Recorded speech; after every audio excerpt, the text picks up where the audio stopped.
Live from Lincoln and broadcasting across the state of Nebraska, it's the Average Joe Sports Show. This is the place for Husker sports with the biggest names, the best interviews, and all the inside scoops. I got a front row seat with a big tub of buttered popcorn and a greasy half-live chicken leg. Now, here are your hosts, Chris Schmidt and Elijah Herbel. Welcome to a weekend edition of the Average Joe Sports Show. And Bill Doleman and Mark Kraynak. Bill Doleman. Throwing it in there. He is on assignment for now. Yeah. For now. It's a morning assignment. That should bring him back at some point, I would hope.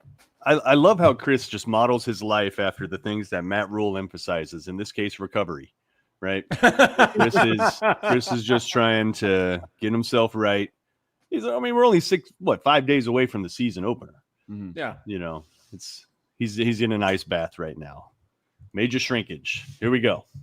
That's what's happening with Schmidt right now. Well, he's also probably on a walk if he's following the Matt Rhule, reading a John Gordon book, and talking Philly Broad Street stuff. What? Okay. I didn't watch the entire podcast that Matt Rhule just launched. I'm very intrigued by it. And for those that didn't see it, Matt Rhule has a straight up podcast. Like it's not like he's just kind of cracking the mic open for 10 minutes. No, it's an hour with like a walking, call it a stand-up in the industry. But like he's cruising through the office and gets to his open and stands at his lectern and is like, this is Matt Rhule's podcast, right? And don't forget the folding of the arm. Yeah. It's like got production value. It's like straight up TV host stuff. And then all of a sudden, I should know who that guy is. He looks familiar. But whoever his co-host is just pops out of nowhere. Some dude in Philly that talks like this. Matt, how you doing? Like, hey. Like he looks straight out of central casting for The Sopranos. All of a sudden he's talking. He's like, Matt, you've always been the best guy. Like, why are you doing this? Why are you doing this podcast? And you're just like, what is happening right now? But at the same time, like, it's pretty good. Like, if he's not the head coach, you're like, watchable. They spent the first 10 minutes sort of justifying why they're even doing it. That's kind of, to me, that's a little weird. It's kind of like, just get into it.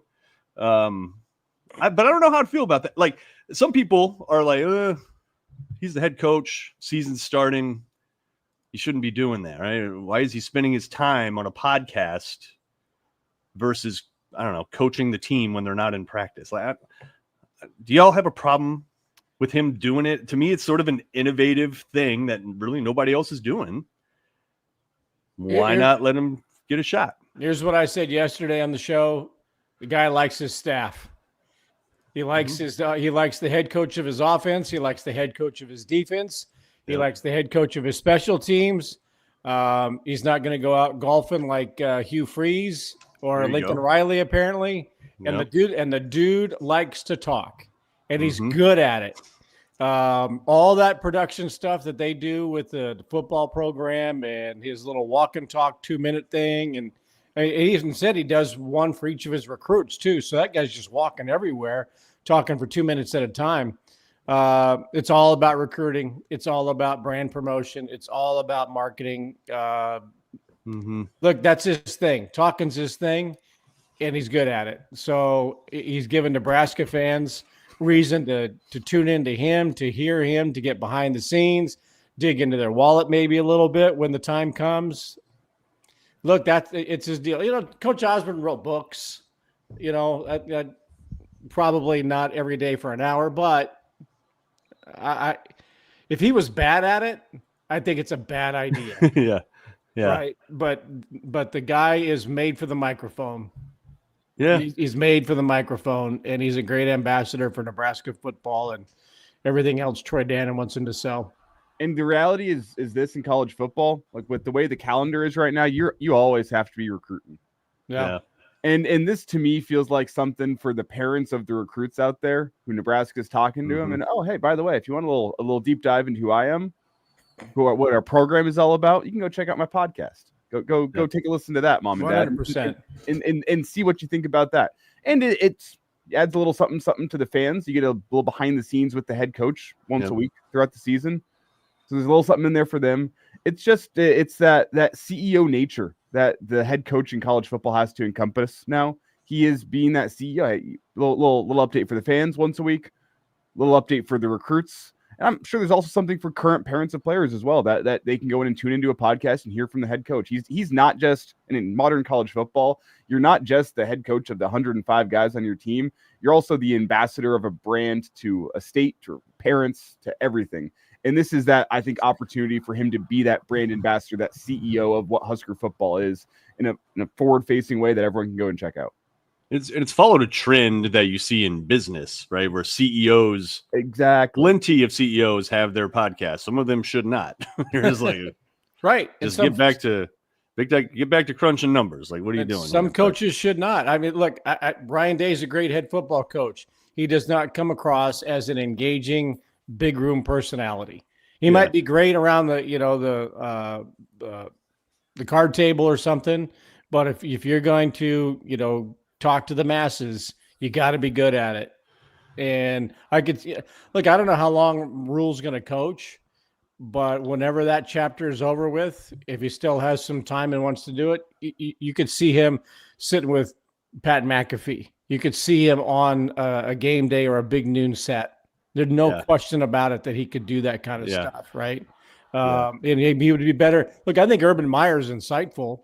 He's not particularly warm and fuzzy on the air, or engaging. He's just got a lot of information, but there's no question that if Rhule wanted to, cash it in after what his contract's done in a few years, he'd be on TV in a heartbeat. Easily. And one of the things, guys, we won't hear on that podcast is game-by-game predictions for the 2025 season, which we will get to today. Yeah, you can't get that anywhere. We need to We're running out of time. Goodies in here, but we will get that in today. The title of this show, the 2025 Prediction Edition. We got 9 games left to predict here, yeah, and I got to get out at like 35. After the hour. We're gonna have to fly through it a little bit, but we'll figure that out. Brandon Vogel joining us here in a couple minutes. We'll also have Gary Sharp joining us at the bottom of the hour, and Schmidt has sent the text. He says, "I'll hop on shortly." So we'll have Schmidt in just a moment. A little morning glory. But I do want to get your and guys' then we'll see Schmidt. That's Bill, good. we talked about this a little bit yesterday. The depth chart officially released yesterday. I wouldn't say there was a great number of surprises, maybe surprises from spring. If you would have shown me this depth chart at the end of spring football, I would have been like, oh, wow, that's a little different. But if you've been paying attention to what the coaching staff has been saying during fall, if you've been paying attention to the Average Joe Sports Show, if you've been paying attention to what we've been saying 7 days a week, I don't think there was that many great surprises. There's a few that make you go, oh, that's interesting. But all in all, I think my reaction to the depth chart is, okay, this coaching staff, Matt Rhule, the coordinators, all the position coaches, they were really straight shooters with the media. If they were talking a guy up this fall, a lot of those guys ended up on the 2 deep here, as we saw yesterday. Yeah, and you know that it's going to be fluid at a few positions where they're just going to play a lot of guys, right? Like, and when you're putting out a depth chart in a 3-3-5 alignment, we know that half the snaps they're not going to line up in a 3-3-5 alignment, right? So that means that a couple of guys that are 1 and 2 might be on the field at the same time. But it does give you an idea of who's going to actually play. I would say probably the biggest surprise, the name that we heard the least about that did land a spot on the depth chart is Rex Guthrie as the backup rover. How many times have we said the name Rex Guthrie on this show? It's been few and far between. Maybe when he was recruited a couple years ago, but you haven't heard from him a lot. But he has ascended, and he's in that backup rover spot. Outside of that, the other interesting part is just the seemingly unsettled nature of the tackle position really stood out too, right? You got 4 names, you got a lot of oars. You're just sort of like, I mean, if you had to guess it, who's going to start at tackle on both sides? Like it's tough to say right now. It seems like Prohaska on the right, but Corcoran's listed as top left tackle right now. Pritchett's listed 3rd. We have an oar with Gunnar Gatula. it's not easy to decipher what is happening at two really important positions on the outside of the offensive line. That stood out. What are some of the other ones? Do you know why I feel kind of confident about that tackle spot? Because all the guys that you see in that tackle room, whether it's an or first or all those guys have a good amount. Kraynak maybe being the one example or the one exception of guys that have a significant amount of playing experience at the T4 level. Yeah, I feel confident. And I mean, the report out of like the first couple of days of fall camp through the summer with Kraynak as well was, man, that guy, he put in the work this offseason. He's been quietly developing behind the scenes. I think there's, to me, that entirety of the two deep on the offensive line, I have confidence in, which I don't think I said about a Husker offensive line in a long time. I can sit there and say, man, the entire two deep of the offensive line, if they got to go in, which there's going to be attrition, there's going to be guys that go down in this course of a Big Ten season on the offensive line. I feel good about, I think, every single guy in that two deep. First of all, I want to acknowledge what Mark points out, that this is the first weekend that Chris is an empty nester and he can't get up on time. But anyway, nice for him to join us on the show. But look, go back 2-3 seasons. Nebraska couldn't go one deep on the offensive line. Yeah. Let alone two deep and have choices and ors, right? 22-23 offensive lines, you're scouring the campus like, teams do for kickers, for starters on the offensive line. Look, I think Gunnar Gatula is going to be the starter. I'm confident of that. And money motivates people in two ways. I think I said this last week. If you got the money, you got to be motivated to go earn it. And if somebody else is getting the money, then you got to be motivated to go get yours. And I think to a certain extent, Gunnar Gatula proved himself last year to be more than serviceable when thrown in an emergency. And then you bring in somebody from Alabama that's making some pretty good cash, and you think, all right, I'm going to go get mine too. So I think Gatula's the starter over there, and will probably play the most significant snaps. I don't think there's an or, to be honest with you. I think he's the guy. Yep. I did come into some info that there was, some personal issues for Elijah Pritchett at the beginning of fall camp that kind of set him back a little bit. I had to sort through that, but I think Nebraska's got too deep on the offensive line for the first time since, I don't know, 1996, 97 maybe. It's the deepest offensive line. The one thing that kind of stood out to me, and maybe nobody else, you've got a 4-star quarterback in Marcos Davila who's not on the 3 deep. Right. Yep. Yeah, he's got a little ways to go, doesn't he? Yeah. So TJ Lateef might be the real deal, and they like Coach Gramstead to be on the sheet too. But that kind of stood out to me that, wow, 4-star transfer from a Big Ten school, and he's not on the depth chart. Yeah. Yeah. As of now, number one on our depth chart is Brandon Vogel, who steps in. He is our top Tennessee native representative on the depth chart. There's really no second. I mean, it's just you and then nobody, right? He scared Chris away. You've eliminated the competition. Brandon, welcome. And I'm sure, of course, you have intently studied the depth chart to a ridiculous degree like the rest of us and inferred things that may or may not be true and just really dorked out on it. And as you did, what, if anything, stands out to you on the initial depth chart released by the Huskers this week? I think we knew this was the case, so it wasn't like surprising, but somehow seeing it actually laid out of here's how it is as of today. The youth on defense stands out. Like there's some guys that have a lot of potential that are in most cases number 2 at some of those spots that need to be good. You guys were obviously, as I hopped on, talking about Pritchett. This is all speculation on my point, but just knowing what tackles command in the portal, I think it's possible, maybe even likely, that was one of, if not the biggest investment Nebraska probably made in the portal. Yeah. So it's, I would say based on where that's at today, and Gatula's really good. Like I think really high upside player and did great work in difficult circumstances a year ago. So I'm not surprised that he's making his own case. But for Pritchett, I mean, Troy Dannon said they're going to have those ROI conversations at the end of the year, you know?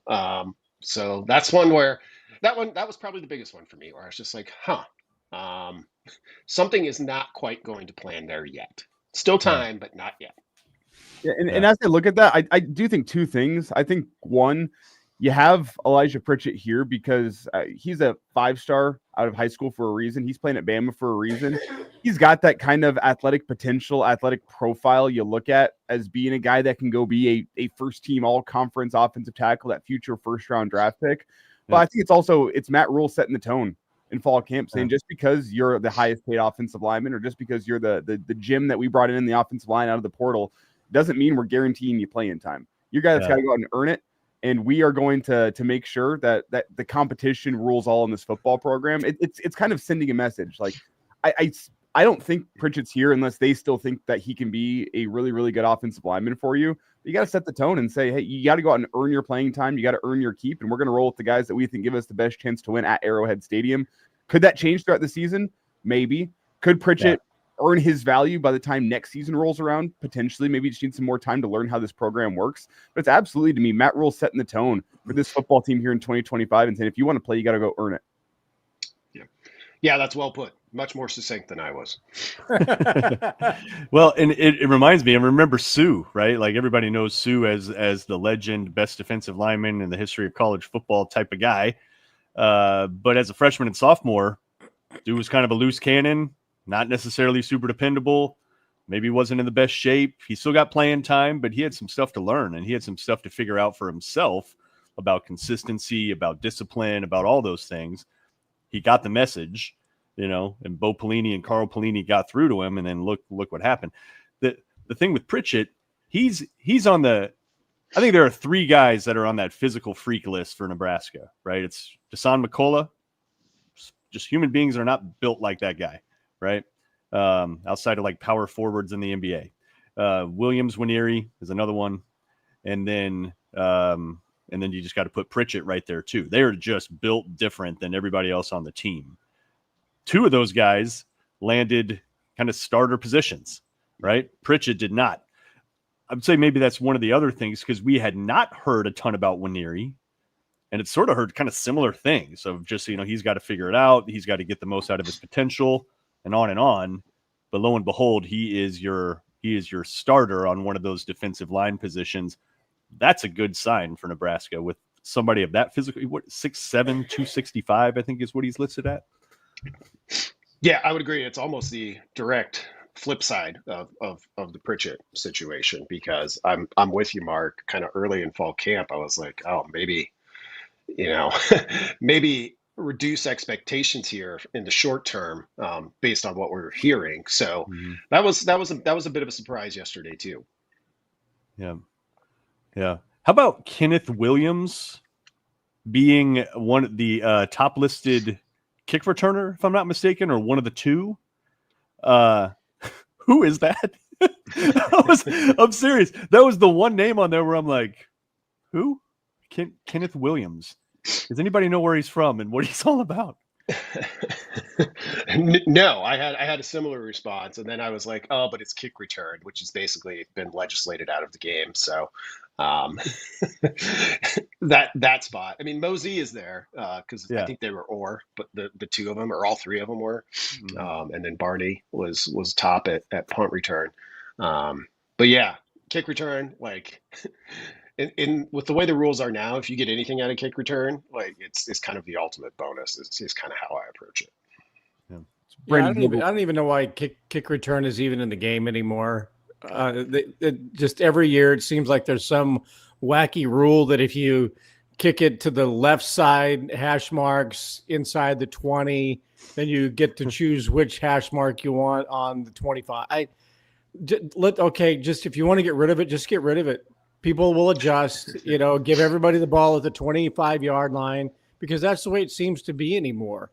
But they want to legislate or I like that NFL thing that they did where everybody starts like in a scrum at the 25 and the kicker kicks it and leaves the field and goes plays cards. But if you just want to get rid of the play, get rid of it. And what's like, if you want to do an onside kick, don't you have to like say, hey, we're going to do an onside kick here? Or is that in the NFL? One of them where you have to declare. That's in the NFL right now. But, so that'll trickle down to the onside kicks a dirty word in Nebraska. Let's not pull out especially on Ireland Day, right? I get it, but yeah, just if we're gonna get rid of the kickoffs, get rid of the kickoffs. Okay, so. But good to see Kenneth Williams on the depth chart, and good to see Chris Schmidt joining us on his first weekend as an empty nester. Covered. We've talked Matt Rhule's podcast. We've talked depth chart. We're about to talk Husker volleyball, I think, here in just a moment before we get to our final predictions. Talk a little bit about work ethic, Chris. It's been called into question this week. Thank you, Elijah, because the audio on this site was muted. I could not hear. Yeah, that I will point the thumb, not the finger, on the muting the site. We were working through some things with our Kansas City setup, and I muted this StreamYard site for one of the options we were working with.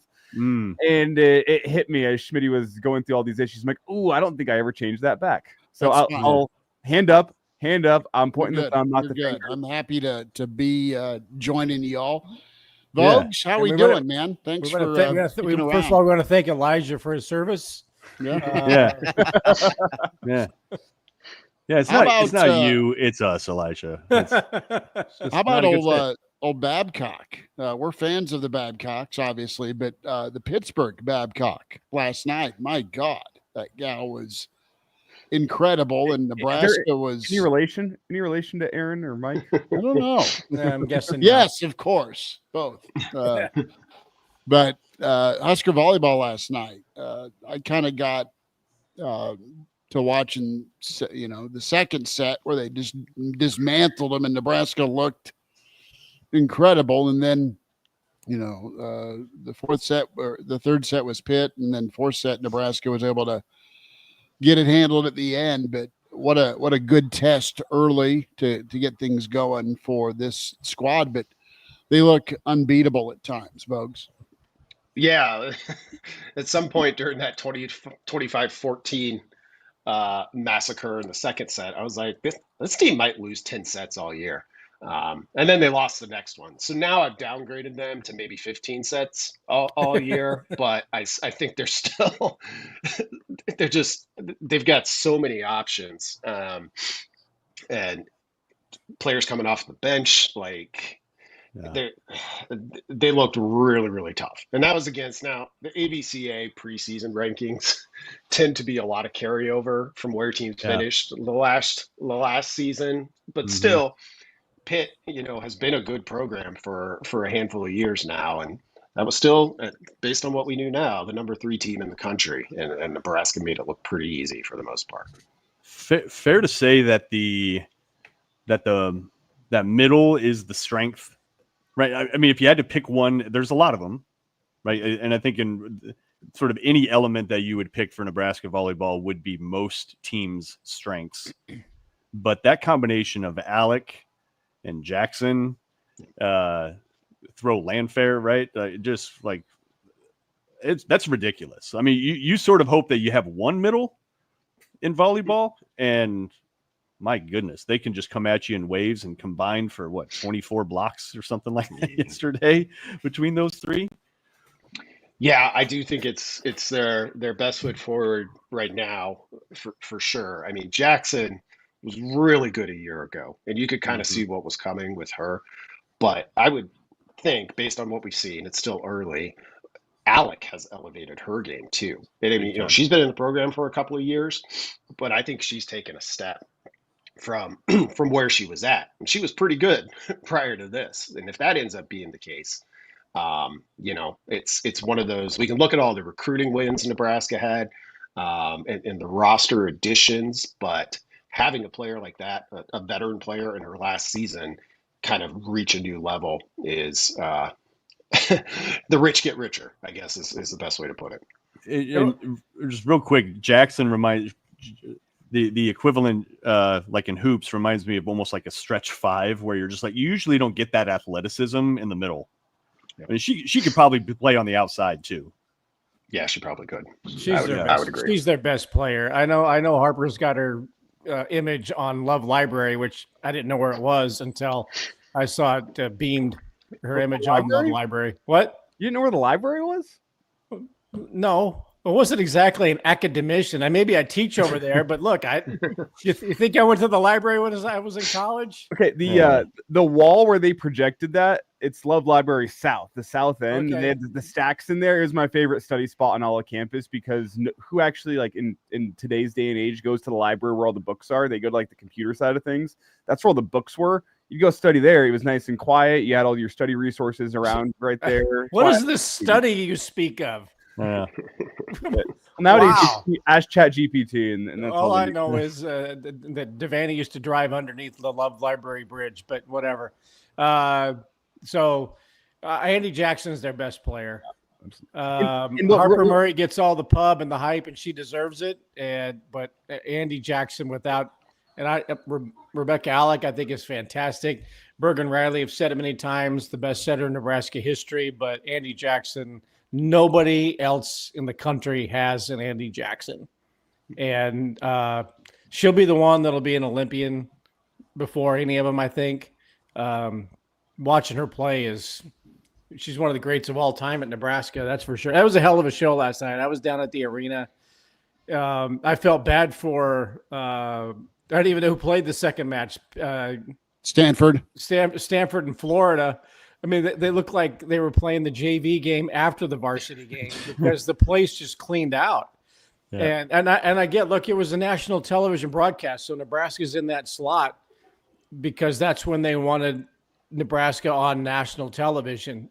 Otherwise, there's no way you play the match with 15,500 people in that building first, because everybody just left. And that ended at 11 o'clock last night with, a handful of people. There were still more people than go to a Stanford match at the farm in Stanford. Because I've done matches out there. Nobody goes, right? Florida has a nice following. So even though PBA emptied out, there were still more people watching them play than do at their home matches. But I felt bad because the atmosphere was unbelievably electric for Nebraska and Pitt. And then it just kind of cleaned out into, there's a volleyball match going on in Lincoln. Vogues, have we completed the predictions for 2025? Kraynak? Listen, we got to get on it, Chris. I got to bail in like 15 minutes. Okay, I'm ready. I've been thinking about it all week. Let's roll. Yeah. Okay. All right. Here we are. So let's get into this. We are all saying that Nebraska is 3-0 entering Michigan week. Yep. And let's just go left to right and start with Bill. Nebraska, Michigan, sans their head coach, and plus their 5-star freshman QB. What you got? I think Nebraska wins that game because it's at home, and I'm not big into bulletin board material, but if a coach says, I don't think I need to coach that game, that ought to be enough to get you motivated. Brandon, where are you at? I've got a win as well. Thinking back to that Colorado game last year, this one feels like kind of an equivalent with some of the things coming in. So give me a win over Michigan. All right. Up to me now, huh?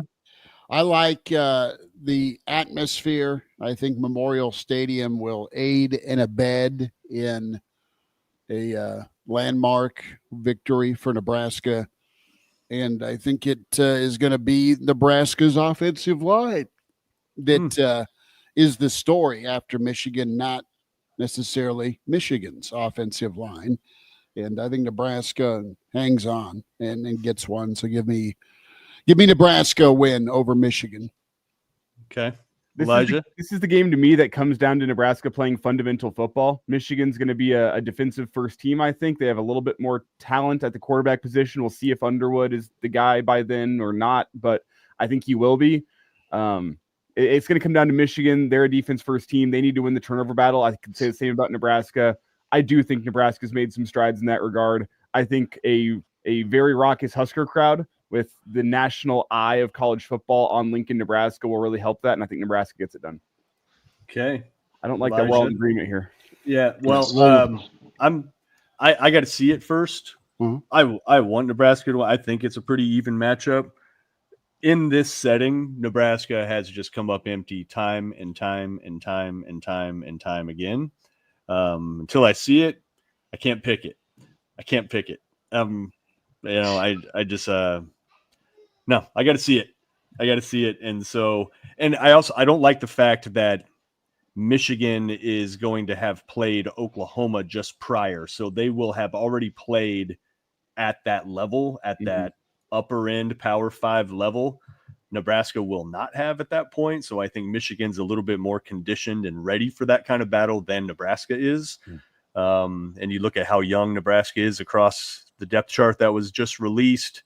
I think you're going to have guys going against a level of competition that they've literally never faced. And I think it'll be a little bit too much for Nebraska. So that's the first L that I'm putting in there, sad as it is. Okay. All right, let's move on to Michigan State. Jonathan Smith in the house after the bye. I think Nebraska wins its bye games. Calling my shot. Let's do it. Brent, so you got Michigan State, Nebraska. Bill, where are we at for that one? I think Michigan State will try to do what Michigan will do, and that's run the ball at Nebraska's defense. I think if that game was right after Michigan, that's the trap Nebraska would fall into and lose. But because there's a bye in there, I think that helps Nebraska. Also helps that they're at home. They continue to roll a little bit. So I think Nebraska beats Michigan State. But if it was the week before, right after, I don't think so. Yeah. I think Nebraska, again, handles business at home against Michigan State. I think they get stressed. I think they get scared. But they hang on, and you're 1,000% right, Bill. With Nebraska, and they at least get the bye week to accept all the congratulations. You finally beat Michigan. They would probably lose to Michigan State if it's a week later. You get a little time to get knocked back down to size, but they beat Michigan State. I'm going with a loss in this one. A couple of reasons, I think. A little bit of the come down. So Nebraska starts 4-0. They're ranked in the top 25. Just beat Michigan. Go into a bye week. All of those factors. But the bigger one, the more practical one, I think Michigan State has one of the top maybe 3 or 4 receiver groups in the Big Ten. And anytime you got that, things can get squirrely pretty quickly. So I'm going to take the Spartans in this one. Yeah, this has trap game written all over it. After the bye week, are you sniffing your own farts a little bit too much? That's the question. But, okay. The thing about Michigan State is Childs has all the tools in the toolbox to be a great quarterback. It's just he gets in his own way. That's kind of the question here: is can Nebraska's defense get him out of rhythm? Can they force him to make mistakes? If he doesn't, I think Aiden Childs can go out and beat you. But I think away from home, a raucous road environment is not the best place for Aiden Childs. So give me Nebraska, but it's a game that feels extra stressful, and whatever the line is, Nebraska does not cover. I think Nebraska's pissed off after the loss against Michigan and they spend the bye week, understanding kind of like I think they had the attention at that point. So I think we go with a Michigan State W. And by the way, some of the comments in the stream about Oklahoma being upper end, I'm not talking record wise. I'm just saying Bryce Underwood going into a hostile environment like that, being tested in front of a huge crowd against a team that has higher end recruits, 4 stars, that kind of thing.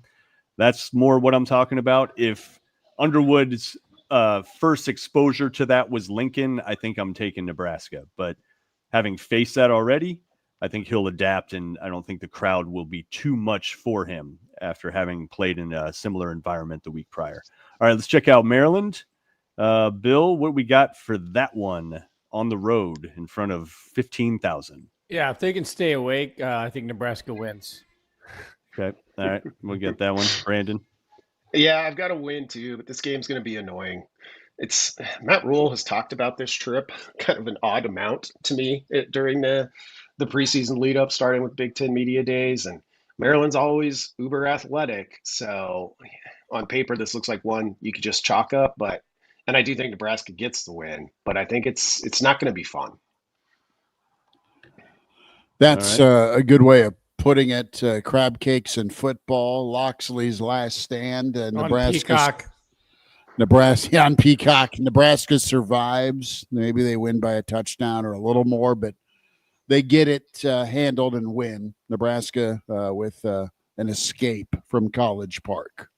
Yeah, this is the game that I have circled as being a win, but man, you wouldn't know it based on how the post-game show reaction goes. But I think Nebraska gets it done in a game that no one enjoys watching. But I think they'll think it's a bye week. Yeah.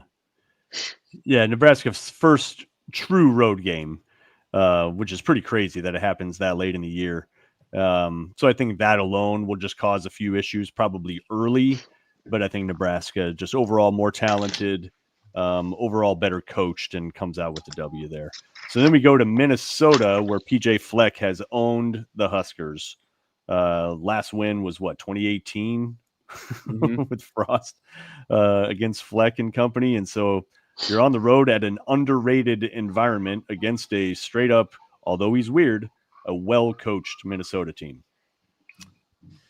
Yeah, there's a lot of PTSD from trips to Minnesota, without question. But I think they at least have to win there once. So I think they win there. I don't know why. I just think they're going to win there. You can't fall down at the 5-yard line on first and goal at the 5 again. No, there's no Jeff Sims. Come on. It just can't be as bad as it usually is there. So that's the only reason I think they win. Yeah, I've had this one circled pretty much all off season. Nothing has changed my mind on that. Darius Taylor, among the best Big Ten backs, I think. And anytime Minnesota has something like that, they're usually pretty tough to deal with. Replacing quite a bit on defense, but on a Friday night, given Nebraska's recent history against the Gophers, I do have this one as a loss. Okay. Vogues, I'm with you. That movie's too familiar. And Minnesota just plays a little bit cleaner football, and that is unfortunately Nebraska suffering their first loss at Gopher land, and we'll be there to cry about it on the pre- and post-game Real Red Reaction show from The Graduate. Yeah, I look at this one. Schmidt and I have talked about this before. Rumor on the street is Nebraska may be wearing their surrender whites at Minnesota on a short week after you've already traveled out to College Park, Maryland. Now it's a short week and you got to travel to Minneapolis. A lot of things don't play in the favor. I'm not superstitious, but I'm a little stitious. I don't like the surrender whites. At least I can't pick with them if that is what they end up wearing. Give me Minnesota, unfortunately. Yeah, I think it's kind of similar to what I said about Michigan. Nebraska in this position against a team that doesn't beat themselves, they just don't. I just don't like it. I don't like that matchup for Nebraska at all until they do it, right? We can revise this, by the way, later on in the year. But preseason, where we sit right now, till Nebraska proves that they can play clean football in games that matter, it's tough to pick them. All right, let's. By the way, we do have Gary Sharp now in the show if we want to get caught up with some of Gary's predictions here. Gary, based on the sheet, he's got them losing 4 straight. So explain yourself, Gary. Okay. Gary, this is what's gonna. I got to get out in like 5 minutes. Hey, so we got to get. Are you guys not celebrating this morning? Wait, the start of football. Where'd you find that? Oh, I didn't find that. It found us.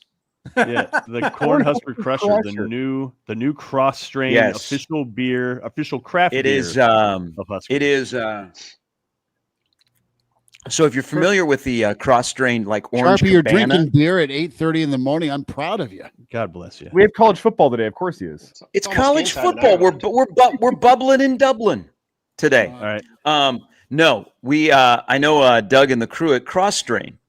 So they dropped a 4-pack off of this, and it's citrus wheat ale. So it's just rebranded. I believe it's their Orange Cabana. It's really, really good. But Does how about it the lean can? more Blue Moon or lean more Boulevard Wheat? More Blue Moon. Okay. But that's a good comparison, because like wheat beers are like safe. Like their Cornhead Lager is a good tailgating beer because it's light. Yeah. This one has a little bit more kick to it. Yeah. Yeah, it's good. Hey, Perfect for the morning. Listen, I got You know what? Actually, it's a good, like if you're going to rank like good morning beers, I don't want you to leave, Mark. If you're going to rank good morning beers, this would be in the conversation. Like you don't want to, this is like the longer the day goes, like at night, probably not a beer you're going to, but if you have to drink a beer at 8:33 on the Average Joe Sports Show, this is a pretty good beer. The Cornhusker Crusher. Like it. Hey, catch us right, up here real quick. Let me tell you why Michigan, Nebraska's Very sharp. through Brought Maryland. to you by. Michigan through Maryland. What do we got here? Okay, so this is why I have them losing 4 in a row. There will be injuries. It'll be unfortunate. There will be a scandal. And they will just the Big Ten will kick Nebraska out of the league. Michigan, yes. Michigan State, yes. Maryland, yes. Those are all wins, you're saying? Those are all wins. Wow. Okay. What about Minnesota? Minnesota will be a win. All losses except for Bill. Okay. Minnesota will be a win. All right, let's hit Northwestern. I don't want to break this one down too much. I think they are bottom of the barrel talent-wise, and so I'm just going to go ahead and give Nebraska a win there. Where's everybody else at here? Maybe they can get Pat Fitzgerald back, but until they do, they're not beating Nebraska, not at home, not with the type of season that we have predicted for Nebraska. So give me a win. Home game, Nebraska wins. Yeah. Win for Nebraska.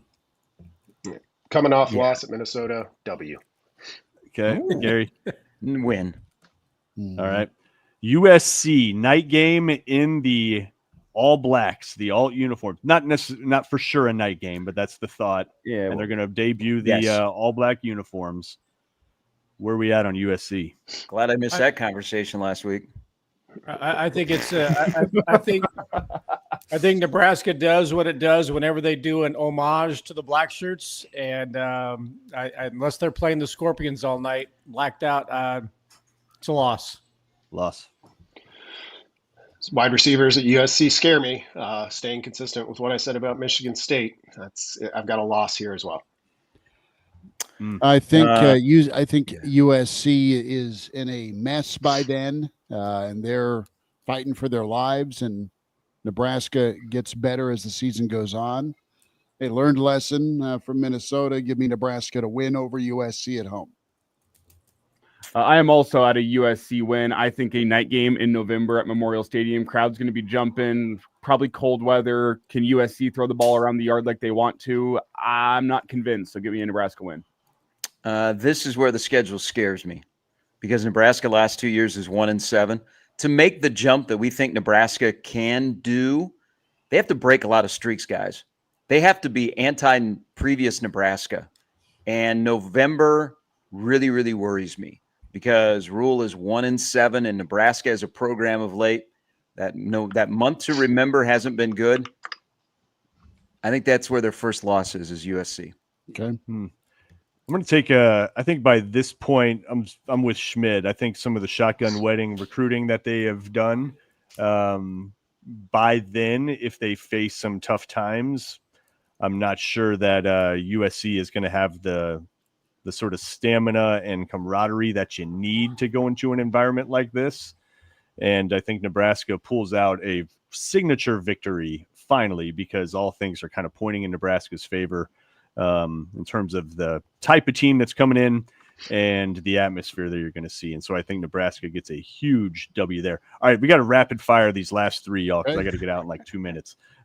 Bill, just give me UCLA through Iowa here. Commentary succinct, please, everybody.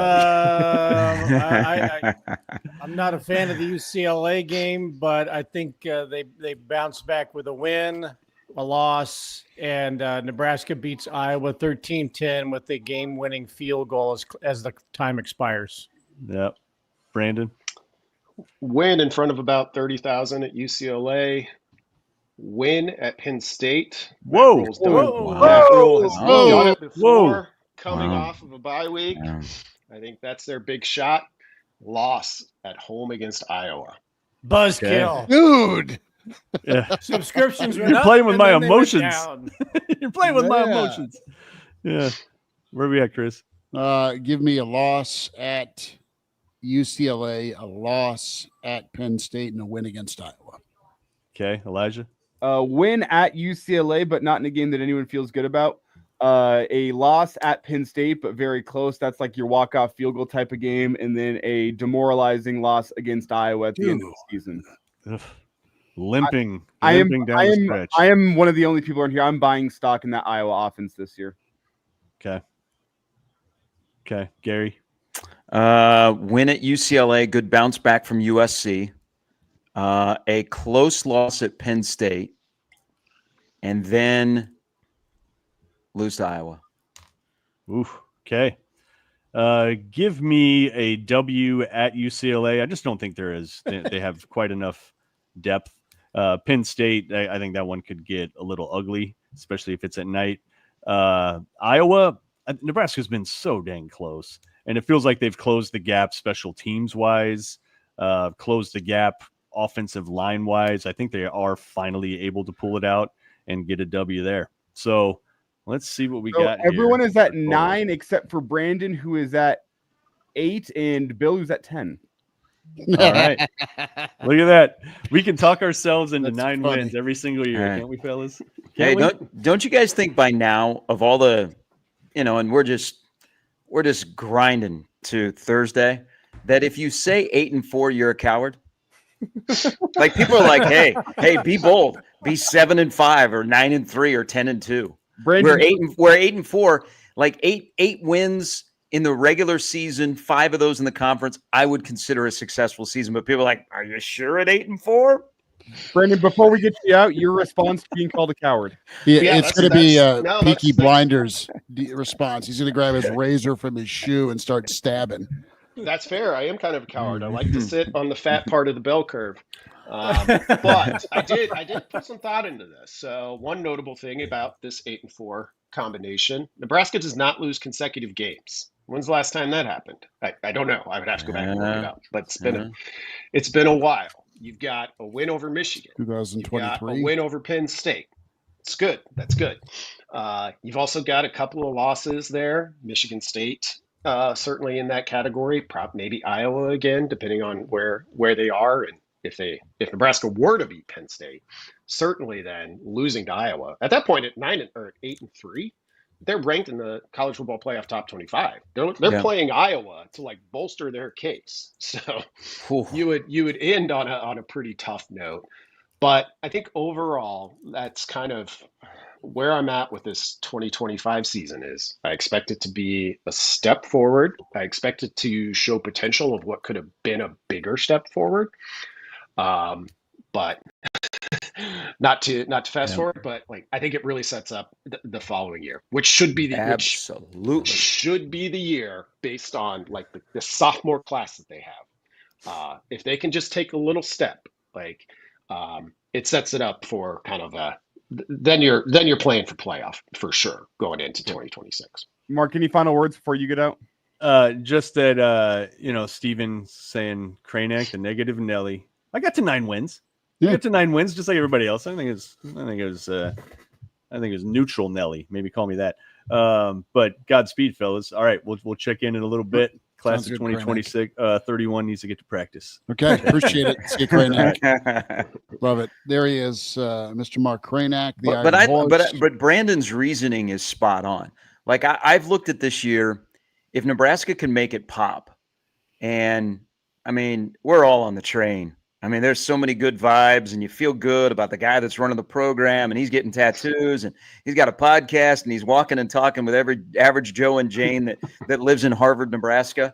I mean, if it doesn't pop, you're going to crush so many things. But if it does pop, think about all of the off-season chatter. That will become the norm around here again. And it won't be drinking Kool-Aid. You'll be like, we're back. It's a standard, okay? This should be the discussion every offseason around here because you can feel it and it's real and you have some evidence. So I'm lockstep with you, Brandon. If they pop this year, they have a chance to really set it up for 26.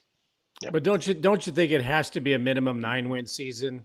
incrementally to go from 7 and then to 8. And look, I got 10 on there, but I can see some stumbles and bumbles. I could see sleepwalking and losing at Maryland.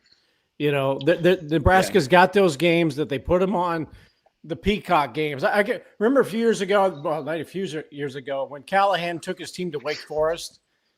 Like that was, is Nebraska playing today? They're playing at Wake Forest. Is that really happening? There's those games that just seem sleepy, and sometimes they come out and they play sleepy. Iowa State, 1992, right? So I can see a Maryland where they got the good vibes and it's their first road game and they just don't have it. And next thing you know, you're in a fight with a team that has no business winning or beating you. I don't like the USC, the whole hoopla with the blackout stuff. Everybody knows that by now, but they could lose. They could lose Thursday because there has been so much talk and there has been so much. Well, it's a foregone conclusion, and all of that. So, but to me, the minimum has to be 9 wins, 9 regular season wins for this to be advancing and setting up for next year. If it's 8 or less, if it's just 1 game here and 1 game here, I don't think that's advancing the program. I can get down with Vogue's take though, because if it's 8-4, but you have that premier win over Penn State, sure, Husker fans sit back and go, I see the vision. I see what this is building towards. And hey, I mean, if you got Penn State in an important game in November, are you betting on Matt Rhule? Are you betting on James Franklin? 2 guys that have kind of struggled against top 25 and top 10 teams. That could be a fun national matchup, and who knows what's going to happen in that game. But I think that's what could make 8-4 doable. And something we talked about a couple weeks ago. If you go 8-4, but you have that premier win that shows Husker fans and shows the nation, oh man, Nebraska, they're not the laughing stock of college football anymore. They're a team that needs to be respected. Yeah. Husker fans get to the end of the year and say, you know what, I'm satisfied with that. You can't Isn't that the difference? Lose to Iowa. Yes. You beat Wisconsin. Now take down Iowa and figure out a way to split with Michigan or USC. I think that's also what Nebraska fans want. Doing the USC thing there. I'm saying I'm not a crook. I had computer problems this morning. That's where I was going. But stick to sports. Yes, I know. So there's that for me. Sharpie, go ahead. So I think 2 things here. Let me comment on what Elijah just said. That's what the program needs this year, is that signature win. Because that's kind of the whole offseason discussion between DJ Legway and Dylan Rhule is Legway has a signature win. Imagine the discussion in the offseason if Nebraska has a very similar record, but it includes a win at Ohio State. How people talk about Dylan compared to Legway. Legway's got a couple of signature wins, but you go, wait a minute. Dylan had a pretty good true freshman year. Legway just had a couple of monster games. But what would the offseason discussion be like, guys, if Nebraska would have won against Iowa?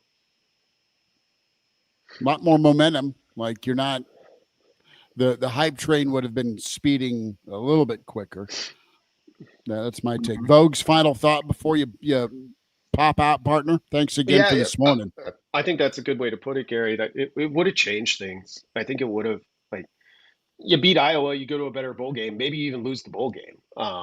But so you end up at the same spot record-wise, but it would have been checking off one of those kind of long to-dos that technically got checked off in 2022, but that was the season that was about who the next head coach was going to be. In fact, that news trickled out as that game was kicking off. So just kind of they beat Iowa. That was nice to do once.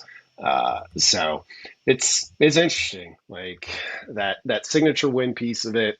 I don't know. It's tough. If you could only have one, would you take a win over Penn State on the road or beating Iowa in the season finale? I'll leave you guys to discuss that. Hand grenade. Folks, you take care, buddy. Thank you. Right, see you. Get subscribed to counterread.com with Brandon Vogel. Him and Aaron Sorensen do an amazing job. Football, volleyball, all things Big Red. If I can only have one, give me a win at Penn State because of what I said earlier. That national narrative flipping to, Nebraska isn't the laughing stock. People will forgive and forget a loss at home to Iowa. If you go make the waves in college football of, man, they just went and beat Penn State playoff team on the road in November. That's one of those wins that makes everyone across the country go, oh, wow, okay, this Nebraska rebuild under Matt Rhule, it's real. It very, very true. But if you go do that, you don't come back and lose to Iowa. Yeah, that's not a shot at Iowa. If you the lose, consistency part is what will the maddening part. You don't want to be on the roller coaster where 1 week you're a football team that can take down a playoff team, and then the next week you're losing to a home for the holidays Michigan State team. Let's just say at 5-7. You can't be that in year 3, especially with Iowa being at home. Yeah. There's two, if you break up Nebraska's schedule in fourths, that middle 4 is where Nebraska needs to make their hay. Mm-hmm. That proves people that, okay, it's different around here, because that's the first of 2 short weeks. That Maryland, Minnesota turnaround, that's going to be very important for how they handle that before they ever play on the field. And then they turn around, and that Penn State game more than likely is going to be at night. So that's going to be a late Saturday night. We've all been to State College. It's a pain in the ass to get in and out of.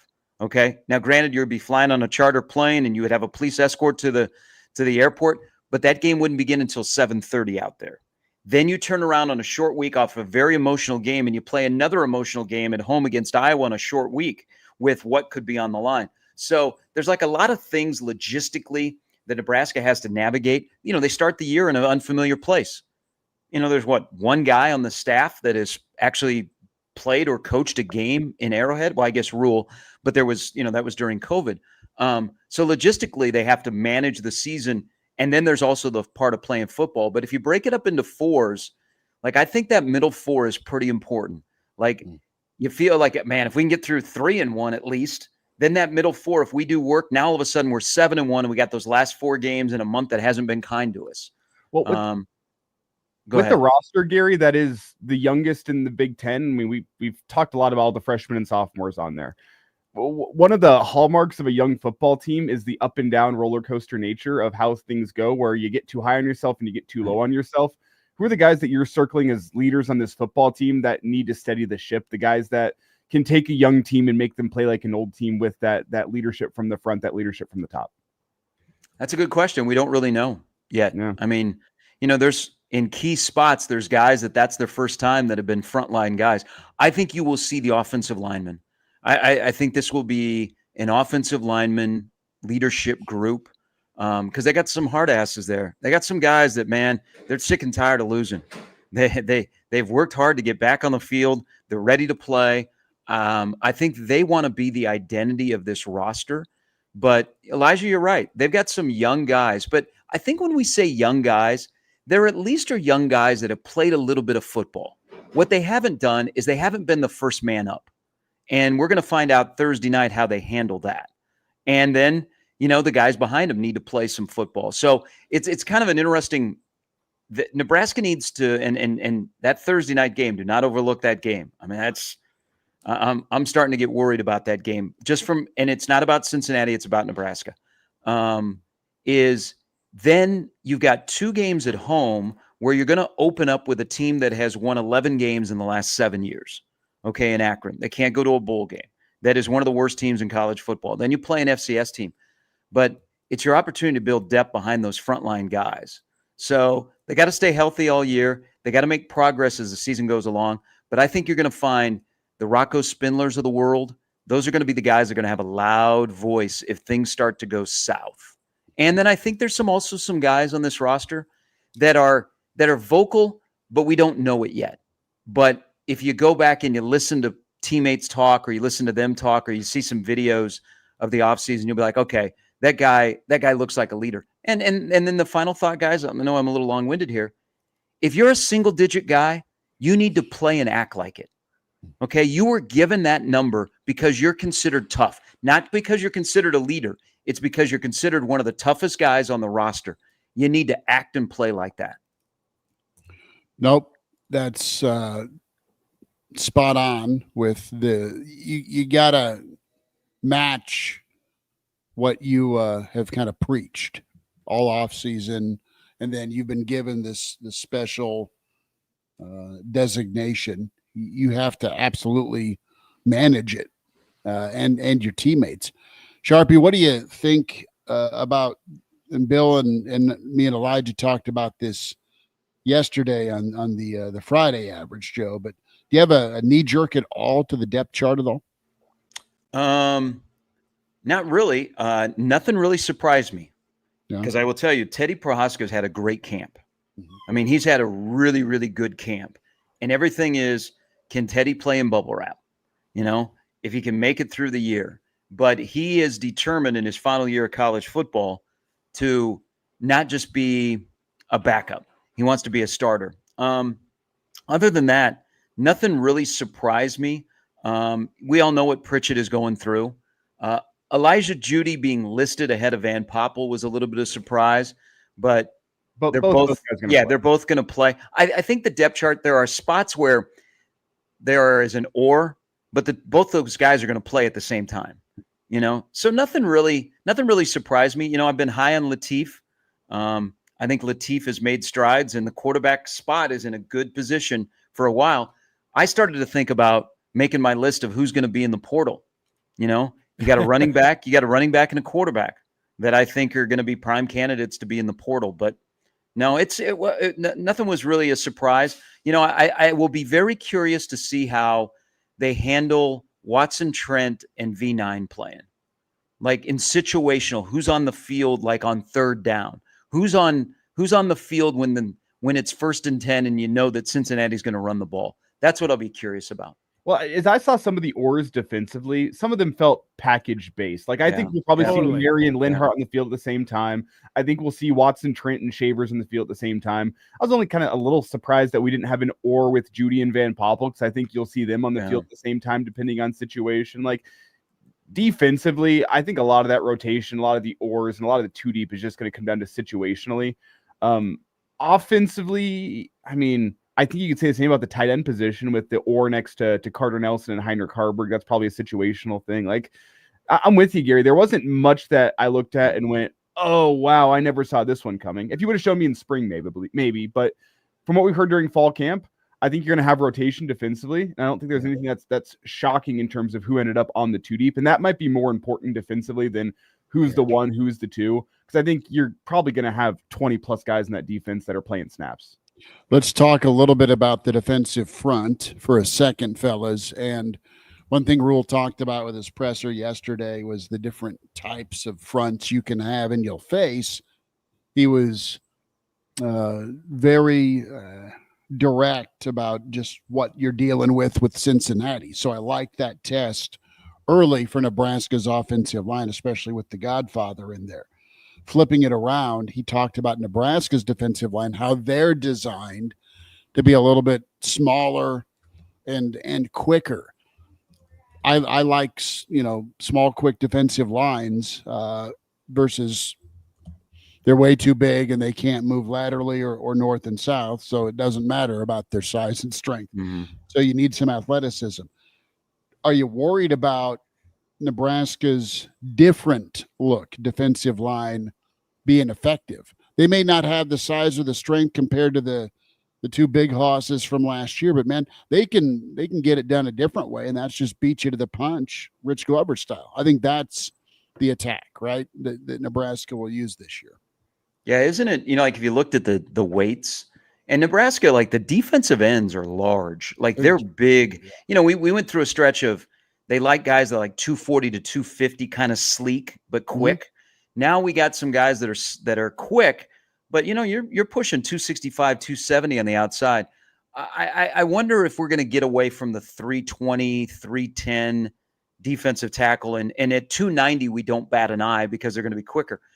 End of the day, guys, are they going to be able to stop the run? Right. I mean, I think they can. I think you'll get a little bit of a pass rush, but can they stop the run? Because last year they had a couple of run stoppers. I mean, we have to kind of step back a little bit with the defense.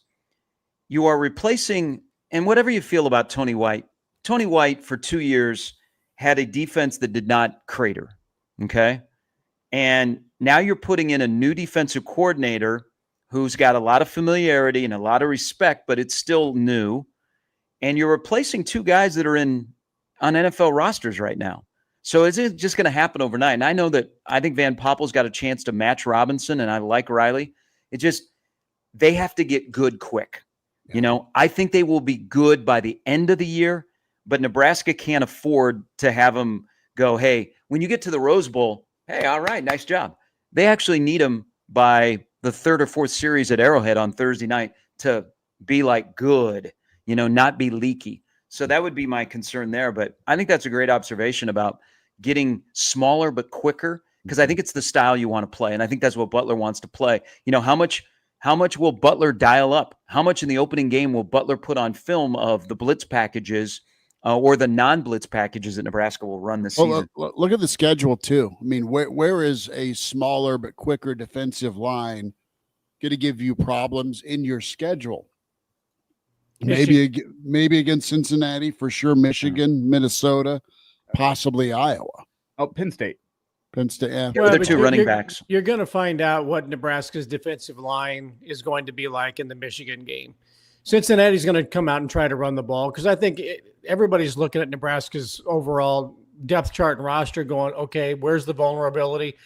Probably on that defensive front, because as you said, Gary, they're replacing two guys that are probably going to be in the NFL, both of them, although Hutmaker's trying to make it down in Tampa Bay, but he probably will. But Michigan seems to me, just like Illinois last year in the second half, we're just going to run right at Nebraska, run right at them, wear them down, and see if they can react. And they didn't. Cincinnati might try to do the same thing. Who knows? But by the time you get to game 4, and you're right, Elijah, Nebraska's going to play 25-plus guys on defense. It's going to look like hockey rotations. The depth chart doesn't mean a whole lot. Yeah, you've got Judy ahead of Van Poppel, but it might be Elijah Judy takes 1 snap and Van Poppel takes 2, and you just continue to rotate. I think that Minnesota game 2 years ago, I think it was 25 or 28 guys played on defense. I think you'll see the same thing in Kansas City. But it's going to be the Michigan game where Michigan's going to come out and just try to run it down Nebraska's throat and test that defensive line. So that's where the biggest key for development is going to be. Now, as it's been described to me with that defensive line, because you've got a new coach. With Terrence Knighton, it was motivation, just go beat the guy across from you. And you had veteran guys in Hutmaker and Robinson, and you just prove that you were better. Mm-hmm. With Terry Braden, it has been much more technical. And so there has been an adjustment with the defensive line in how those guys are coached. Now, many of them are new, so they didn't experience Terrence Knighton. But it's like foot placement, hand placement, leverage, all of these kinds of things that for the last couple of years, it was just go beat the guy across the line from you. And that was it.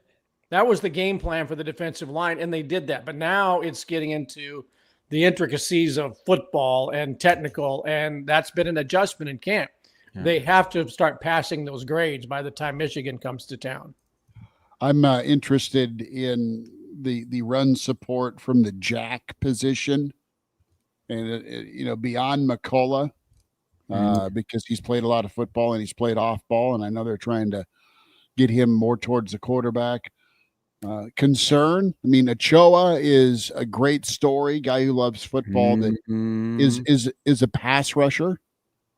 Hey, he's more than a story, Schmitty. Buy stock in Jordan Ochoa. Okay. Yeah. And Jameer Khan. Jordan Ochoa is going to play some football. But again, these are guys that we're throwing out there that haven't been frontline guys. I think back to Bill's point, and Bill, you're spot on. Like, the thing with Tony's defense, there were times where it became, let's just go make a play, go make a play. Butler is more, Butler, I've always said this, it's wild how Butler and Rhule mesh, because Rhule keeps it pretty simple with football. Butler likes to explain football through the Cheesecake Factory menu, So it's interesting how they mesh together, how they get to the answer to the question. So guys are going to I think guys will be smarter. I don't think you'll have as many just mental breakdowns of confusion like we saw last year, or where, guys aren't in the right set and all of a sudden Ohio State throws it over top of you and you're like, Gifford, Bullock, cement shoes? And you're like, no, they got confused on the coverage. So all of those things are going to be into play. Can I shift the conversation on the other side about something that was said yesterday that I perked up big time? Sure. How about when Rhule said that defensively he thinks Cincinnati will play a lot of zone? If you were the quarterback at Nebraska and you ate up zone last year, didn't you just go, Did you go, I've been seeing that, coach? Well, isn't that I'm not sure if you heard what Scott Satterfield had to say this week, but he sat down with the media, and one of the things he talked about was the thankfulness that he had during fall camp for iron sharpening iron. And he specifically pointed out the wide receivers helping out the defensive backs through competition. And that perked my ears up too. I'm wondering if the secondary, which doesn't have much experience at Cincinnati, they went to the portal to try to bolster. I'm wondering if that's a concern on that football team. If Satterfield brings that up off the bat, saying, man, that competition, we're hoping it helps out our defensive back room. And then Matt Rhule comes back and says, we think they're going to play zone. Why do teams play zone? It's because you can't go man for man against the wide receivers on the other side of the football. I think that is something to take note of here this week, that both head coaches have mentioned that Cincinnati secondary, and both of them had less than flattering things to say. Take note of that right now. So it's a warning. All right. Go to the air, my friends. Yeah. So does that mean 40 throws? No. Is this a Dylan Raiola, Dane Key, Cortez Mills, Hunter, Barney? Dana showed last year, I think, and I don't think he's going to flip it up. He threw the ball 30 to 35 times a game. He ran the ball 30 to 35 times a game. He's going to be extremely balanced in that regard. I think it's a 36-34. I think we got the blueprint to how this is supposed to look against Wisconsin. The way he utilized players, whether it be Emmett Johnson, not necessarily as much the tight ends in that game like he did later in the year, especially the Pinstripe Bowl. But I think that was a 36-34 split. Mm-hmm. Hell, nowadays, if you get 70 plays that you can run, I think that's a nice win there. Sharpie, we know Bill Doleman's cheering for Iowa State today. You got the red and the yellow going, Big Cat. No. My buddy Ben Boyle's down to K-State, so every man a Wildcat. But no, yeah. Plus, it's Fairbury High football is about ready to kick off for 2025. That's right. You guys were the red and gold. That's not Iowa State color. That's Jeff color there. Right. Okay. Up with your Shout out colors, John boys. Beerbaum. Proudly we hail. True sons of Fairbury will hold our banners high. Can I just say one thing about Fairbury here? Yeah. It does. I know the hot dog plan isn't there anymore, but it sucks that we still call it Fairbury hot dogs. And the lovely people in Fairbury, which include your name's on the water tower, can't experience having Fairbury hot dogs in their town anymore. And the smell of that plant that would waft through the city when you knew that the next batch of hot dogs were being prepared. Yeah, it's emotional. Yeah. It was also a wonderful fourth grade field trip to see how the hot dogs were actually made. Kind of like an episode of The Simpsons. Did they let you get like the hot dogs fresh off the line? Like that? I feel like it's probably the best hot dog you've ever had. Fresh off the line, freshly cooked. Oh yeah. Yeah. You see the guy on the kill floor. Hi kids. Hey, there's Terry's dad. Hi, Terry's dad. There's Norman the cat. There's Norman the pig. Who's got the broom and the casings?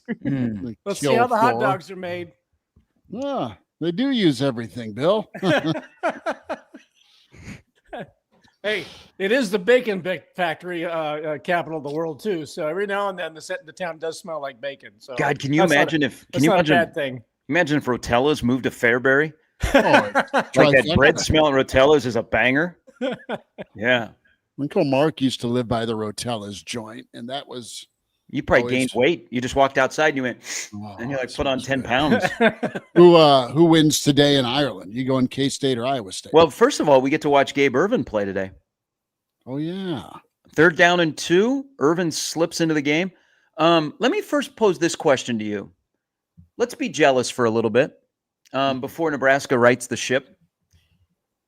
Non-Iowa, what program either in the Big 12 do you have jealousy for?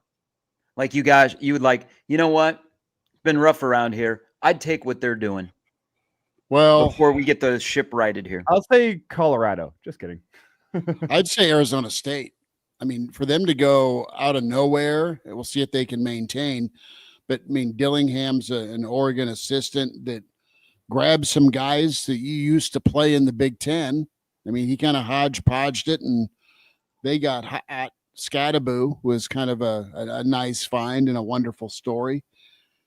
I mean, I don't know where they sustained. You know what? Actually, I'm gonna take Arizona State off the table. I think what Leipold's got going, Kansas. Especially when somebody drops $300 million in your doorstep. Yeah. Well, he was doing work before that. I know. Speaking of money, you could also go BYU. Yeah, I'm going to give you a different one, and they're playing today. And I know we had a weird relationship with Kansas State. Like once Kansas State started to rise up, and they thought they were the end all be all, and we had to smack them back down and put up with those games down in Manhattan where they play that damn Wildcat call and Arizona or Kansas State first down or whatever. And then they made a video about, beating Nebraska. I would take Chris Kleiman and what Kansas State has done, because look at this. They have, let's see, Giddens is in the NFL. They have Dylan Edwards going to be their lead running back. They got Avery Johnson as their quarterback. Chris Kleiman is their coach. They've been a consistent 15 to 25 ranked team. But they're winning like 8-9 games a year. I would take what K-State has done of late. I would take K-State today. I think in the first game, and it's all about when you play somebody, I think K-State has less question marks of personnel playing for the first time with their teammates than Iowa State does. So I like Kansas State today. But, man, I like what Kansas State has done. I mean, I think they've just been a solid program that are churning out NFL guys. And you know what? If you're looking at, hey, is Pat Fitzgerald going to get back into the Big Ten? I'd be worried if Iowa made a call to Chris Kleiman. Well, I think Iowa. I mean, is Fitz doing some stuff at Iowa now? Well, his son is like a quarterback, but they think eventually he'll go over and play on defense. Hey, if I'm Stanford, Pat Fitzgerald's in Hawaii watching my team play today. What about if you're Coach Ferentz? You handing it off to Fitz? Well, I think LeVar Woods would be the choice there. Okay. But, I know Chris Kleiman didn't grow up as a Hawkeye fan, but he grew up in Waterloo, which is in eastern Iowa. I don't know. It's I believe this is Ferentz's last year. I think he'll go out after 27. He'll be the all-time winningest coach in the Big Ten. Doesn't mean he's the greatest coach in the Big Ten, but he has longevity. Do they hire somebody that is similar to him or opposite? Do they hire somebody who is kind of that mindset, the way you play football, or do they go, hey, wide open, let's get after it? Because the guys that we just kind of mentioned are all in that play good defense, run the ball, special teams, don't hurt yourself, win 8 games when you fall out of bed, find a way to win another 1 or 2. If you're smart, you look at what happened in Nebraska in the early 2000s. You look at what's happening to Wisconsin right now, and you say, we're not going to rock the boat. I like the idea of LeVar Woods going internal, a guy that knows the culture, a guy that knows how to win there at Iowa.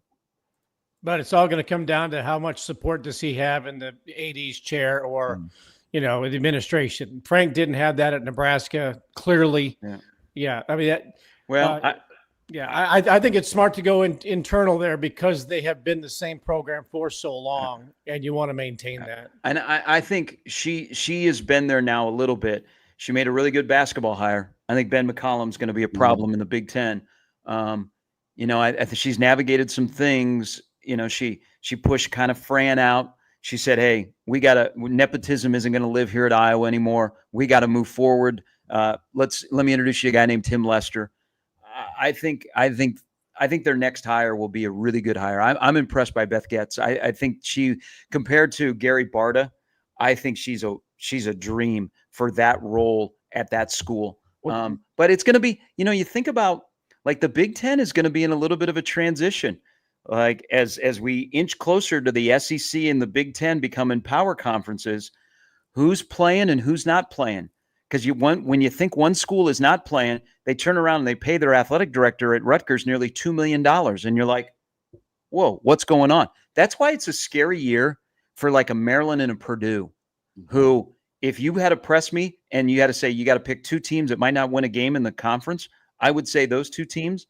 I mean, it's like not only go time for Nebraska in a lot of different ways of you're sick and tired of being sick and tired, and there's a financial aspect. It's also Nebraska's got to secure their seat at the big boy table. They can't just live on the past and TV ratings and 90,000 people. They got to have some substance. So I think this is a moving year in college football. Who's going to move out of that meaty middle? Like I told a story yesterday on my show. I dated a girl back in the day, and she goes, "You're kind of meaty in the middle." It bugged me for a long time. And I thought we were going to get married, and I was able to overlook that. She ran off, became a traveling nurse, found some other guy during the Colorado game on Black Friday, by the way. But I'm over it. Barely remember any details.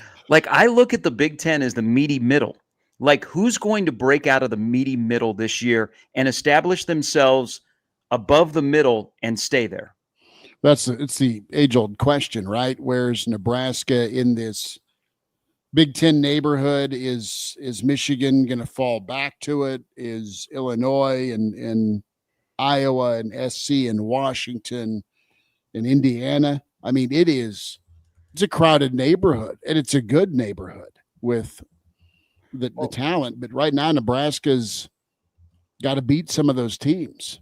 But it's also who's got the money. Well, guys, who's playing the money game, not just the game on the field. Who's playing the money game? Well, the money game, Nebraska's fine. They got to start winning on the field. The money that they have keeps them in the conversation despite what their on-field performance has been. So they've had a safety net. This show is called the Prediction Edition, which if you guys have missed the predictions, rewind it back. We went through and did our game-by-game predictions with Mark Kraynak about 40 minutes ago. So rewind back and go check that out. But it's the Prediction Edition. Who are you picking from that meaty middle of the Big Ten to step up and be a player this year? I think it's Washington. Wow. You know what? I love their quarterback, man. I like their offense. I like their line. I like their defense. I mean, like their coach. Yeah, Fish is good stuff. Washington's going to be a pain in the ass this year. Do we consider Indiana sitting in the meaty middle? Yes. I think they will be because of their schedule. So that it's not going to be 11-2 this year, but they could fall back to 8-4, 9-3 because of their schedule. They'll still beat some people this year. They're good. I think he's scary. I think they've invested in football. He's a winner. Their roster's pretty good, guys. I mean, they may not make the playoff again this year, but they're not going to drop off. They could be one that jumps out of the meaty middle. I mean, the obvious are, because of their resources, Michigan, USC, Nebraska. Mm-hmm. I mean, it's time for the big boys to act like the big boys. But I'll say this the about brands. the Big Ten. I should say the brands. My two picks are USC and Nebraska. They're the two that I think, and I personally have Illinois above the meaty middle because they are a preseason top 15 team, which I'm not sure if that's accurate or not, but I'm putting them just above the meaty middle right now. As I look at the teams that are picked just outside the top 25 are expected to be in that meat grinder between 6-6 and 8-4. Nebraska and USC are the two I look at. It just, the talent that they have on the field, it just comes down to putting it all together, because those two teams have recruited well. They have great talent. They have 5 stars on the roster. It comes down to, can those two teams put it together? They make the most sense to me. And Nebraska was urgent this offseason with coordinator changes, getting everything right. I think this needs to be the year for Nebraska where they're stepping up and playing with some of the big dogs, because the investment has to match what's on the field. And I think that starts this year. I think Nebraska has 3 teams that will have a chance to win it this year when it comes to college football playoffs. I think as a total, the league has 3 more teams that could get into the playoff and make some noise. So the Big Ten's depth chart, so to speak, since we've spent time on the depth chart, needs to be about 6. What Petitti's got figured out for that would-be play-in game as you give your first and second team in the league that bye. And I think, I don't know that Michigan's playoff, but Illinois is going to be sniffing around there. Indiana should be sniffing around based on their roster. I think Washington, Nebraska, SC should be sniffing around. I think Iowa should be sniffing around. I mean, there's a lot of candidates that'll get sorted out by the end of November. Nebraska, Michigan's monster. So is Indiana and Illinois that same day. So I'm fired up for the conference, and just to look at the Big Ten and what the SEC decided to do this week, go to 9 conference games with a Power 4 non-conference. I hope the Big Ten revisits that and you get a good non-conference game along with what you've already got, and that's pretty good inventory with your 9-game conference schedule. Two programs I'm looking at for longevity. One is Illinois is going to stay where Illinois is as long as Bielema stays there. If Bielema somehow, some way, never decides to bolt somewhere, maybe Iowa, I don't think so, but he is what's keeping them anchored in the upper half of the Big Ten. If he leaves, it's a basketball school, but he's made it a football school. So as long as Bielema's there, Illinois remains a pretty solid program. The other one is UCLA. What is the future of UCLA football, athletics? Mick Cronin bitched and moaned, and probably rightfully so, about his travel schedule last year, going to the East Coast as many times as they did in basketball. But UCLA is in such a problematic place because it is in the University of California system. And the money that it makes from the Big Ten also has to be shared within all the other hyphens in the system. That's awful. Right? Whereas USC's, got its wallet out and is taking the money in, and they've got multi-billionaires for alums. They've got a huge endowment. They're building all kinds of stuff. They could afford, like A&M, to pay off Lincoln Riley if they wanted him to go away, like A&M paid off Jimbo Fisher. USC's got the money to play at whatever league and whatever table it wants to. But UCLA is in such a precarious situation financially, commitment-wise. I wonder what the future is for UCLA athletics overall in the Big Ten and playing the money game like Nebraska's willing to play. Like Indiana right now appears to be willing to play with Cignetti, still a basketball school, but they're willing to invest as long as that guy's around. Same thing with, I guess, Illinois. But I just think UCLA is in an interesting situation as to where they're going to be when 2030 rolls around. I think their talent's notable. And sure, it's in a fertile area, but do you have fertile wallets? No, you don't. But I think they, despite that, have always landed some guys. And UCLA could be one of those pain in the neck teams that they'll stay on the radar of, maybe they'll rise up to be an 8-win team once in a while and bite somebody. But for the most part, it's going to be an uphill climb to fill out your coaching staff because of the price of living. I mean, yeah, that. And I mean, Chip Kelly couldn't make it there. He took that, though, because he just wanted to be anonymous. He didn't want to be bothered. He should have or could have took Florida. And he took UCLA because of the LA vicinity, and he's left alone. Yeah, I mean, UCLA, we look at them and go, man. Hard to get in, too. It's like murder to try and get in there. They actually might have the right guy. A guy who is very much quirky, under the radar, just a football guy. They had a pretty good roster that came into Lincoln last year, not only to beat Nebraska, but they had a nice little roster. Look at the NFL thought highly of their roster. They got a nice roster again this year. I don't know. If you're at the bottom of the Big Ten, it's very scary. Like if, Wisconsin and Fickle's got a big buyout. So they could go 6-6 and go, Jesus, thank God we had a good year this year. But man, you can't waste time anymore in this league. You're going to get passed by. I mean, and you got to take advantage. Yesterday, South Carolina got a 5-star interior defensive lineman. There are 20 different schools in the class of 26 that have a 5-star. That's how college football has changed. I mean, it's more of a level playing field nowadays, but you have to take advantage of it. You know, you have to have some separation, because I think the haves and the have-nots inside of your own conference, not just in the sport, in your own conference, are going to start to separate pretty quick. That's well put. And it's nice to have the wealth spread a little bit with high-level talent. But you know, the thing about that is, Schmitty, and I say, hey, it's nice to have 20 different schools that got a 5-star in a class. If you look at who we think's going to win the championship this year, or who's going to be in the playoff, it's almost a replica of last year. It's still the same 4 or 6. So that's why, like in the Big Ten, like the Nebraskas, the USCs, it's go time.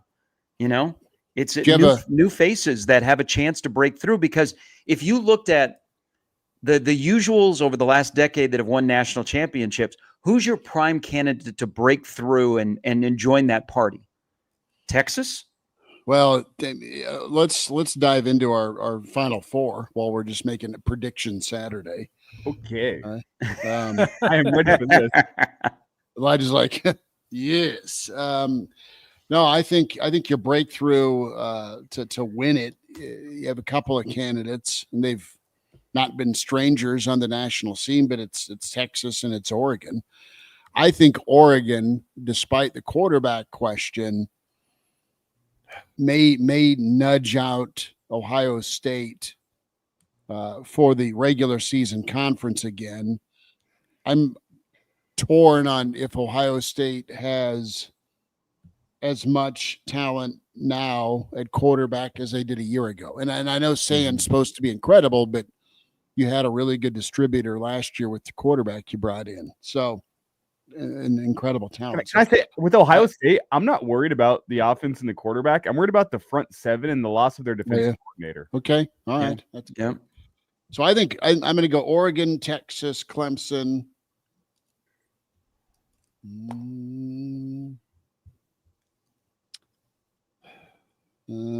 Probably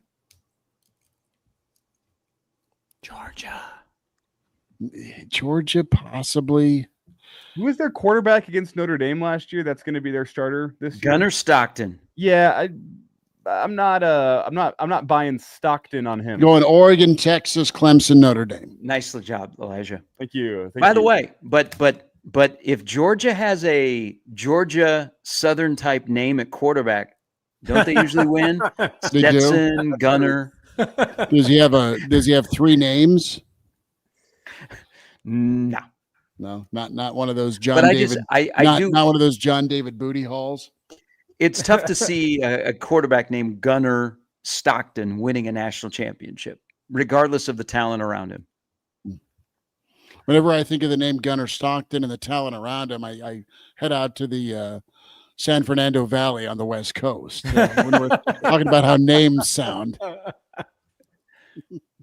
ER, not AR. Look, I'm a Texas believer.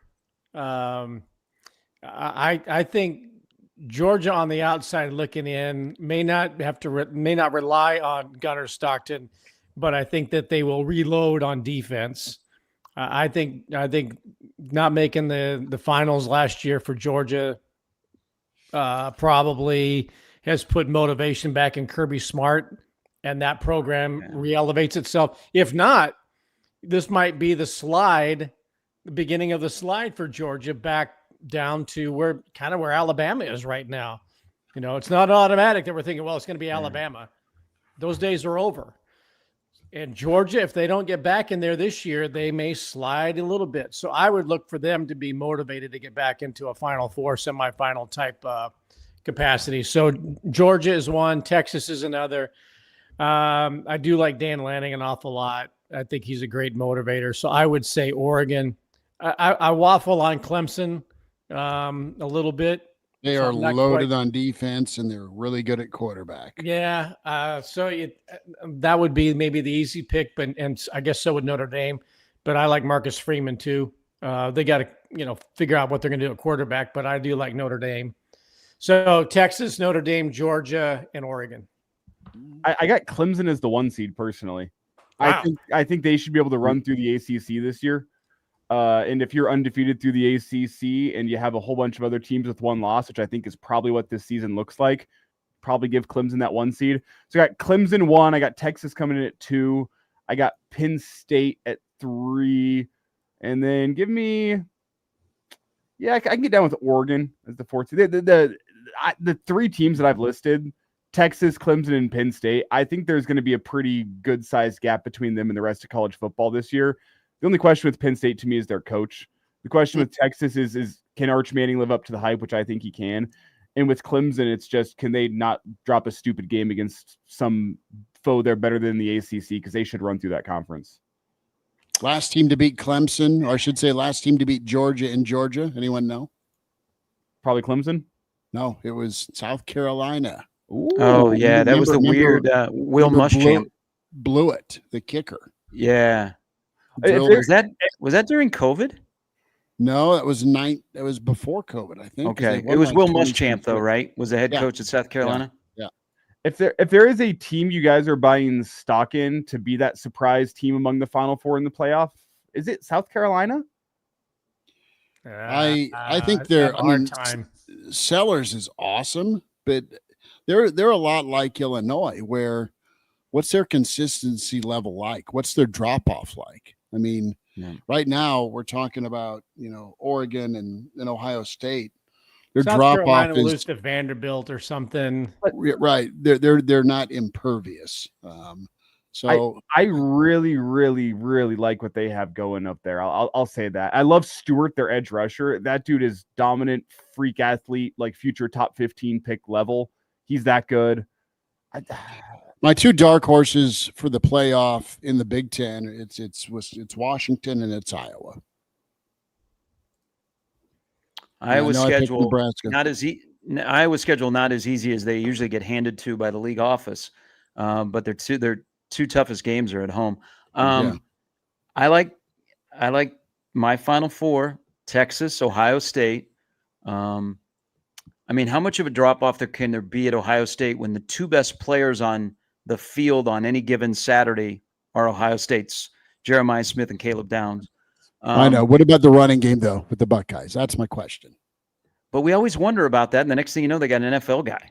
Yeah. I don't like the point that Elijah brought up about their front 7 is probably the worry. But there are things with Ohio State you don't worry about, even if they have a guy you've never heard of before. Like Will Howard turned into a pretty good quarterback. Now they got this dynamic, redshirt freshman who got to play a little bit last year that you're like, oh, he's going to be fine because he's playing at Ohio State. Now, the other thing, though, Hartline being the offensive coordinator, how does that work there? Now, on the other side, I know that it's either an easy pick to say they're going to be one of the Final Four teams or they're not because of their head coach. They just have too much talent at Penn State to screw this up. And I mean, they're a semifinal or bust team. And then the other team is Clemson. I think Clemson, they have the Heisman Trophy favorite in Klubnik. They have defensively, they look like the Venables defense because they're built in the trenches, and they play in the ACC. So those would be my Final Four teams. I will tell you a dark horse, though, and maybe they're not a dark horse because they've recently won a national championship. I'm starting to vibe with Alabama. I think Kellen DeBoer is a great coach. And I think Alabama's roster is set up to, how can they not be one of the 12? How can they not join LSU, Georgia, Texas as the teams from the SEC? Big Ten dark horse. Maybe this doesn't fit the definition. Indiana. I'm sold on Indiana. I think they upgraded a quarterback. It's not, they were able to keep a couple of key guys from last year, and that guy just wins. They just win football games. They don't do it sexy, but they just win. Google it. Yeah, and it's scary. It's scary. There? Well, yeah. That's a good question.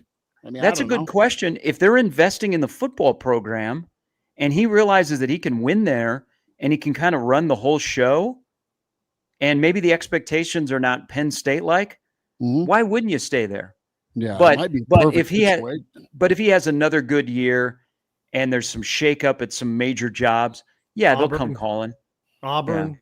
Yeah. He'd be great at Auburn. And he'd know it because he was Saban's recruiting coordinator. I mean, he's a guy that for whatever reason spent most of his career getting dirt kicked on him at these smaller stops, taking pay cuts to be the head guy after being the recruiting coordinator for Saban.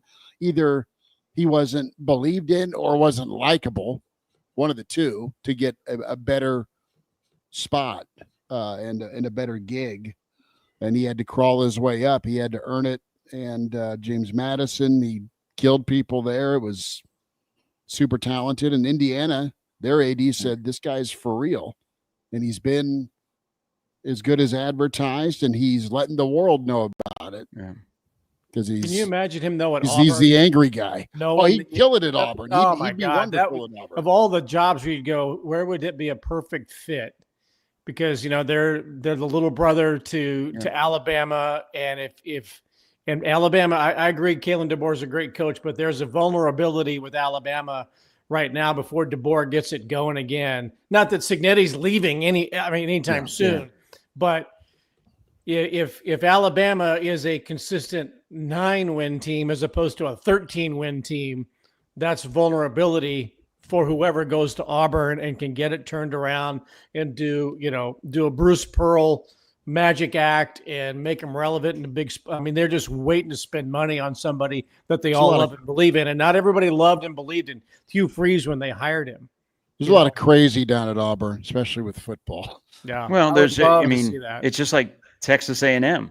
Yeah. I think Texas A&M made a good hire with Mike Elko, but can you run your football program as the head coach? Are there other people that run it? It's more so at Auburn where people you've probably never met before run your football program. The money people talk. Let's go back to coaching here. Coach of the year in the Big Ten. Fish. Well, you love yourself some Washington. Brother, I think they're going to be really talented. People, quiet stat, most people don't know this. Washington has the second longest home winning streak in all of college football. I think Gary will join us back in here in a second. I assume. I don't know. But Washington, second longest home winning streak in college football. That's pretty good considering where they were before he took that job. He got Arizona to win. I like Washington's schedule. I think they can be an 8-9 win team. Let's see. Coach of the year in the Big Ten. I think Game Dog's right. If Matty goes, as he puts it, 10-2, he's your Big Ten Coach of the Year. That's probably true, and I think even for us to say. I think even if Nebraska gets to 9 wins, so that's a jump of 3 in the regular season. I think he's your Coach of the Year. Okay. I'm gonna say Franklin. Are you really? Yeah, he's a very likable guy, or at least my interactions with him. But this is his year to get it done. I don't think they're going to win a national championship. I don't think they're in the Final Four. I think he has a good year in the Big Ten. But I could also see him, losing some really bad games too. But maybe I kind of root for the guy. Maybe that's it. But otherwise, I do think Matt Rhule is poised to be in that conversation. Certainly, if they win 10 games, of course he'll be it. I think your top 4 candidates to watch preseason: Matt Rhule, obviously. I like Fish from Washington's a candidate. Jonathan Smith over at Michigan State's a candidate. And then how about Deshaun Foster at UCLA? If he can get things right with Nico, get that offense to score some points, if he can get UCLA to 8-4, he could be in the conversation for Coach of the Year too. I know we talked a little bit ago about how UCLA seems to be staring down the barrel of a gun with the future of what football is, but I really like Deshaun Foster. I think he's a good football coach. And yes, I know where UCLA is. He's a good dude. He asked me what happened to my ankle. It's a golf had a better injury. Story than the one that really happened. Well, I just said I got hurt golfing. He's like, for real? So So he was good stuff. Sharpie, we'll get ready to do it again tomorrow. How's that sound? Little football reaction tomorrow, Sunday Yeah, I Live. mean, we got 3 Big 12 teams to discuss. We get Timmy Chang today with Hawaii against Andrew Luck, or actually Frank Reich. I don't know why. You said Chang, not Chong, right? Yes. Okay. I don't know why Stanford has not hired Pat Fitzgerald yet. He seems like a perfect fit. He doesn't want to go to the back to the Pac-12, which is where Stanford is going to end up with Cal. I think can you imagine Andrew Luck and Pat Fitzgerald together? The one good thing about Stanford playing today is that the Andrew Luck faux Twitter account has returned. Dearest mother. Oh my gosh. That's awesome. Yeah. It's pretty good. Well, we'll get ready to rock and roll tomorrow at 10:30 for Sunday Live. And reaction to the corn end zones down in Lawrence. Yeah. Or no, the wheat. I want corn end zones in Lincoln. We keep the wheat in Kansas, and stop burning the wheat and your fields and screwing with our air quality, Kansas people. Yeah, you too, Canada. Schmidt's lungs can't handle that. Give me Iowa State today, I will say. Okay. Ooh. Give me K-State 28-17. Ooh. Elijah's on the train of all Nebraska high school kids should go to Iowa State. Hey, I like Matt Campbell. I liked my my little visit out there to their camp. I still have an Iowa State shirt somewhere in my closet. I'm not pulling it out today, but go Cyclones. Hey, so not only you have a Nebraska connection, a K-State roster. And I know once Scott Frost was fired, he was never coming to Nebraska. Ben Bramer from Pierce, who was committed to Nebraska, is a Saturday guy at tight end. He's a good dude. Yeah, good player. Yeah, we'll see him in Ireland kick off in hour 20. And if we get the grill fired up, we will post pictures. All right. Sharpie, be good. Elijah, appreciate you. Bubbling in Dublin, baby. Bill Doleman with his Fairbury shout out and product placement. You too can have your beer held. Doug over at Cross Drain. Come on, baby. By Gary Sharp. We'll talk to you next time here at the Average Joe's.